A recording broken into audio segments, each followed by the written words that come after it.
जे मुख़्तलिफ़ इलाइक़नि में बरसात ऐं बर्फ़बारी जो सिलसिलो जारी थी वियो आहे। क्वेटा में सुबुह सां बरसात जो सिलसिलो शुरू थी वियो आहे। क्वेटा जे जाबलू इलाइक़नि में बर्फ़बारी जो सिलसिलो जारी आहे। क्वेटा में बरसात ऐं बर्फ़बारी राति 9 वॻे जारी रहण जो इम्कान आहे।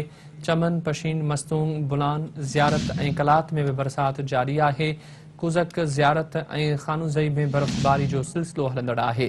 तव्हांखे ख़बर ॾियूं पिया त बलूचिस्तान जे मुख़्तलिफ़ इलाइक़नि में बरसात ऐं बर्फ़बारी जो सिलसिलो जारी आहे। क्वेटा में सुबुह सां बरसात जो सिलसिलो शुरू थी वियो आहे। क्वेटा जे जाबलू इलाइक़नि में बर्फ़बारी जो सिलसिलो जारी आहे। क्वेटा में बरसात ऐं बर्फ़बारी राति देर ताईं जारी रहण जो इम्कान आहे। चमन, पशीन, मस्तूंग, बुलान, ज़ियारत ऐं कलात में बि बरसात जारी आहे। कुज़क, ज़ियारत ऐं खानूज़ई में बर्फ़बारी जो सिलसिलो हलंदड़ आहे। तव्हांखे ख़बर ॾियूं पिया नाज़रीन, बलूचिस्तान जे मुख़्तलिफ़ इलाइक़नि में बरसात ऐं बर्फ़बारी जो सिलसिलो जारी थी वियो आहे।